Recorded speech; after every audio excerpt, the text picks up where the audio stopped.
لیکن یہ کہ امام مہدی کی حکومت قائم کرنے کے لیے کون لوگ آئیں گے؟ عرب جو ہیں وہ اندر سے کھوکھلے ہو چکے ہیں، عیاشی نے، دولت نے، پیسے نے، دولت، پیسہ، عیاشی، اس کی وجہ سے کھوکھلے ہو چکے ہیں۔ یہاں میں آپ کو دو حدیثیں سنانا چاہتا ہوں۔ سنن ابن ماجہ کی روایت ہے حضرت ابو ہریرہ سے رضی اللہ تعالی عنہ، قال قال رسول اللہ صلی اللہ علیہ وسلم اذا وقعت الملاحم بعث اللہ بعثا من الموالی ہم اکرم العرب فرسا واجودہ سلاحا یوید اللہ بہم الدین، رواہ ابن ماجہ عن ابی ہریرہ رضی اللہ تعالی عنہ۔ جب ملاحم کا دور شروع ہوگا تو اللہ تعالیٰ اٹھائے گا ایک لشکر یا لشکروں پر لشکر موالی میں سے۔ موالی کون ہے؟ عربوں نے جب فتح کیا تھا اس پورے علاقے کو خلافت راشدہ کے دوران، اور پھر وہ لوگ جو ہے، ایک رائے تو یہ تھی کہ انہیں غلام بنایا جائے سارے آبادیوں کو، لیکن یہ کہ حضرت عمر کا اجتہاد تھا، اس کے مطابق جو ان کو غلام نہیں بنایا گیا تو وہ موالی کی حیثیت رکھتے ہیں۔ عربوں میں دم نہیں ہے، موالی میں سے لشکر اٹھیں گے کہ جو در حقیقت حضرت مہدی کی حکومت کو قائم کریں گے۔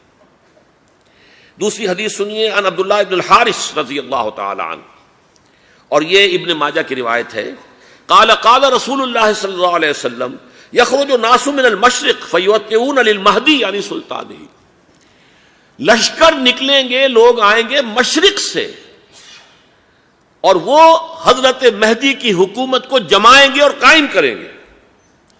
اب ذرا نوٹ کیجئے کہ جزیرہ نما عرب کے مشرق میں کون سے ملک ہیں؟ تین: ایران، افغانستان، پاکستان۔ یہ تین سالڈ مسلم ممالک، مسلم آبادی اکثریت۔ ویسے تو یہ کہ آگے ہندوستان میں 20 کروڑ مسلمان ہیں، لیکن وہ 20 کروڑ جو ہیں وہ تو 80 کروڑ کے اندر تحلیل ہو جاتے ہیں غیر مسلموں میں، لیکن یہاں جو معاملہ ہے یہ غالب اکثریت کے۔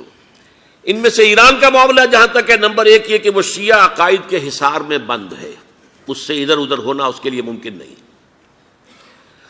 حدیث میں یہ بھی آتا کہ اصفہان سے 70,000 یہودی دجال کا ساتھ دیں گے۔ لیکن بہرحال خراسان ایک صوبہ ہے افغانستان کا اس وقت بھی، شمال مشرقی کونے میں، مجھے امید ہے وہاں سے خیر کی، کیونکہ خراسان کا لفظ وہاں پہ شامل ہے، اور حضور کی حدیث میں بعد میں آپ کو سناؤں گا کہ خراسان سے فوجیں چلیں گی جو یروشلم کو دوبارہ حاصل کریں گی، فتح کریں گی۔ جیسے پہلے یروشلم کھویا عربوں نے تھا، دوبارہ حاصل کیا تھا کرد نے، کرد خون صلاح الدین ایوبی رحمۃ اللہ علیہ، ایسے اب پھر عربوں نے کھویا ہے، لیکن لینے والے خراسان سے لشکر آئیں گے۔ یخرج من خراسان رایات سود لا یردها شیء حتی تنصب بإیلیا، خراسان کے علاقے سے کالے علم لے کر لشکر چلیں گے جن کے رخ کو کوئی موڑ نہیں سکے گا جب تک کہ وہ جا کر یروشلم میں نصب نہ ہو جائے۔ اس کے بعد نام آتا ہے پاکستان کا۔ یہ ہے میری اور آپ کی داستان، اور یہ ہے سبب جس کی وجہ سے کہ میں آپ سے یہ گفتگو کر رہا ہوں۔ اصل میں تو کس لیے؟ محض ایک علمی استفادہ، محض اپنی بات آراء کو ظاہر کرنے کا شوق نہیں، بلکہ یہ کہ اپنی ذمہ داری ہم پہچانے کہ ہم کس مقام پر کھڑے ہیں۔ دیکھیے، اس پاکستان کے بارے میں یا ہندوستان کے بارے میں علامہ اقبال نے کہا تھا اپنے ترانہ ملی میں، میر عرب کو آئی ٹھنڈی ہوا جہاں سے، میرا وطن وہی ہے، میرا وطن وہی ہے۔ اور مجھے بتایا گیا کہ سنن ابی داؤد میں یہ روایت موجود ہے کہ حضور نے فرمایا کہ ہندوستان کی طرف سے مجھے ٹھنڈی ہوا آتی، اگرچہ مجھے وہ حدیث ابھی نہیں ملی ہے، لیکن حزب التحریر کا ایک کارڈ مجھے ملا تھا، تو اس میں اس حدیث کا اور اس میں ابو داؤد کی روایت کا حوالہ موجود تھا۔ لیکن میں جو چیز آپ کو بتا چکا ہوں وہ یہ کہ الف ثانی کا پورا تجدیدی کارنامہ اس ہندوستان کی سرزمین میں ہوا۔ مجدد الف ثانی شیخ احمد سرندی، شاہ ولی اللہ دہلوی، سید احمد بریلوی، وہ تو ہمارے پاکستان میں آ کر جو ہے ان کا خون جذب ہوا ارض پاکستان میں۔ پھر شیخ الہند مولانا محمود حسن۔ تحریک خلافت چلی تو صرف ہندوستان میں چلی اور کہیں نہیں چلی۔ آزادی کی تحریک چلی پوری دنیا میں، وہ نیشنلزم کی بنیاد پر چلی، ملے نیشنلزم، عرب نیشنلزم، ترک نیشنلزم۔ ہمارے ہاں چلی تو اسلام کے نام پر، پاکستان کا مطلب کیا؟ لا الہ الا اللہ۔ پھر پاکستان قائم ہوا معجزے کے طور پر، بلکہ نازل ہوا ہے لیلۃ القدر میں، انا انزلناہ فی لیلۃ القدر، جیسے قرآن نازل ہوا لیلۃ القدر میں، یہ پاکستان بھی نازل ہوا لیلۃ القدر میں۔ اس کا برقرار رہنا ابھی تک معجزہ ہے. ہندو یہ سمجھتا تھا، کانگریس سمجھتی تھی کہ جھٹپٹ ختم ہو جائے گا. پھر یہ کہ اس کا قرارداد مقاصد کا پاس ہو جانا، مزید بھی اور اضافی دفعات دستور میں آ جانا، اب کمرشل انٹرسٹ کو ربا قرار دے کر حرام قرار دینا، یہ سارے لینڈ مارکس ہیں کہ جو اشارہ کر رہے ہیں کسی چیز کی طرف، معاملہ کدھر جا رہا ہے. پھر یہ کہ یہ جو 14ویں صدی کے مجدد تھے شیخ الہند، اس کے بعد سے کچھ ایسی شخصیتیں عظیم پیدا ہوئی ہیں ہند میں، جن کو میں سمجھتا ہوں کہ 14ویں صدی کے مجدد اور 15ویں صدی کے مجدد کے درمیان یہ 15ویں صدی کے مجدد کی راہ کو سیدھا کرنے والے، جیسے کہ حضرت یحییٰ نے کہا تھا میں تو آنے والے کا راستہ سیدھا کر رہا ہوں حضرت عیسیٰ کے لیے، ایسے ہی 15ویں صدی کے لیے امام مہدی کے لیے راستہ صاف کرنے والے سب سے پہلے علامہ اقبال، جنہوں نے اسلام کا تصور دین کی حیثیت سے دوبارہ زندہ کیا ہے، ورنہ اسلام ایک مذہب کی شکل اختیار کر چکا تھا. پھر مولانا مودودی، مولانا ابوالکلام آزاد حکومت الہیہ کے نعرے کے ساتھ میدان میں آئے.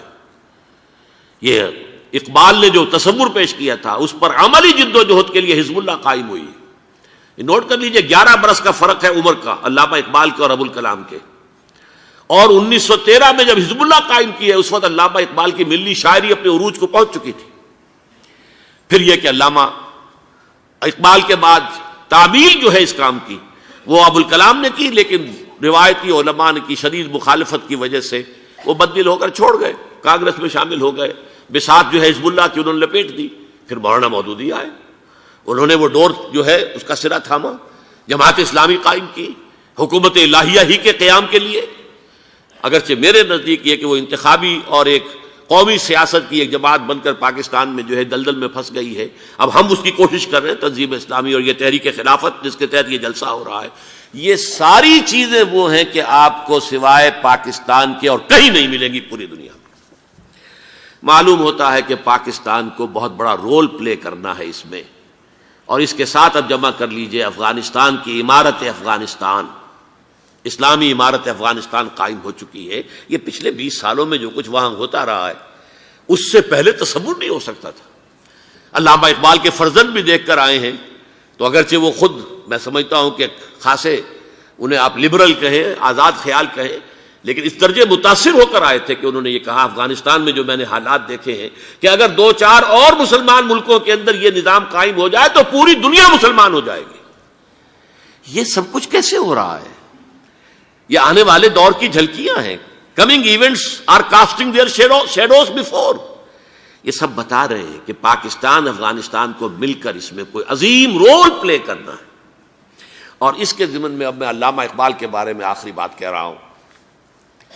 علامہ اقبال کے بارے میں عام یہ خیال ہے، انہوں نے اپنے خطبات میں مہدی کا اور نزول مسیح کا، حالانکہ میں کل پڑھ رہا تھا مولانا سید احمد اکبر آبادی رحمۃ اللہ علیہ کا ایک مقالہ ان کا کہ علامہ اقبال نے ابن خلدون کے بارے میں یہ کہا ہے کہ مہدی کا اور نزول عیسیٰ کا دونوں کا انہوں نے انکار کیا ہے، حالانکہ ابن خلدون نے نزول عیسیٰ کا انکار نہیں کیا، صرف مہدی کا انکار کیا ہے.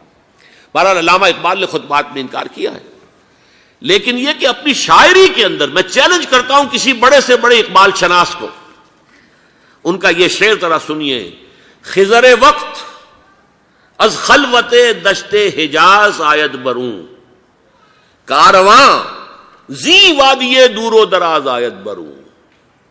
خضر وقت، امام وقت، رہنمائے وقت، قائد وقت، خلوت دشت حجاز، حجاز کی صحرا کی کسی خلوت گزینی سے نکل کر باہر آئیں گے. میں حیران ہوتا ہوں علامہ کے اس فکر پر اور اس مصرے پر. یہاں انہوں نے شیعہ اور سنی دونوں کے کانسیپٹ جمع کر دیے. شیعہ کا کانسیپٹ یہ چھپے ہوئے کسی غار میں وہاں سے برآمد ہوں گے، اور ہمارا کانسیپٹ میں ام سلمہ رضی اللہ تعالیٰ عنہ کی حدیث سنا چکا، چھپے ہوئے ہوں گے وہ وہاں پر، مدینے سے نکل کر آ کر مکے میں چھپ جائیں گے. اس خانہ جنگی کی حالت میں لوگ ان کی طرف دیکھ رہے ہوں گے، سوچتے ہوں گے انہیں میدان میں آنا چاہیے، کوئی پارٹ پلے کرنا چاہیے، امت کی رہنمائی کرنی چاہیے، لیکن وہ چھپیں گے، وہ کارے ہوں گے، وہ اس ذمہ داری کو قبول نہیں کرنا چاہیں گے، جا کے چھپ جائیں گے مکے میں. وہاں سے مکے والے انہیں نکالیں گے، اور وہ کارے ہوں گے، انہیں بالکل یہ پسند نہیں ہوگا کہ یہ ذمہ داری اٹھائیں. تو خضر وقت از خلوت دشت حجاز آیت بروں، کارواں زی وادی دور و دراز آیت بروں. کارواں جو چلے گا ان کی مدد کے لیے اس وادی دور و دراز، اس زی عظیم وادی دور و دراز، یہ وادی سندھ ہے۔ وادی سندھ جو ہے ہم سمجھتے ہیں کہ صرف یہ پاکستان اور پنجاب جو ہے یہ اس میں شامل ہے، سندھ اور پنجاب نہیں، افغانستان کا پورا مشرقی علاقہ اس میں شامل ہے۔ جیسے دریائے جہلم سندھ میں جا رہا ہے، جیسے دریائے گلگت سندھ میں آ کر ملتا ہے، جیسے دریائے چناب اور راوی اور جہلم اور یہ سب جا رہے ہیں اور آ رہے ہیں، اسی طرح دریائے کابل کہاں سے آ رہا ہے، دریائے گومل کہاں سے آ رہا ہے، ٹوچی کہاں سے آ رہا ہے، یہ سارا جو ہے ڈرین جو ہو رہا ہے ایسٹرن جو ہے پارٹ آف افغانستان، یہ سب وادی ہے۔ اس وادی کے یہ دو حصے ہیں، ایک حصہ جو ہے یہ ادھر پاکستان میں ہے اور اسی وادی کا دوسرا حصہ جو ہے وہ افغانستان میں ہے۔ کارواں زی وادی دور و دراز آیت بروں، کارواں چلے گا یہاں سے، یخرج ناس من المشرق یؤتون للمہدی یعنی سلطان ہی، مشرق سے فوجیں چلیں گی کہ جو مہدی کی حکومت قائم کریں گی، اور یخرج من خراسان رایات و سود، اور خراسان سے سیاہ پرچم چلیں گے کہ جن کا رخ کوئی موڑ نہیں سکے گا، حتیٰ تنصب بإلیہ، یہاں تک کہ وہ جا کر یروشلم کے اندر نصب ہو جائیں گے۔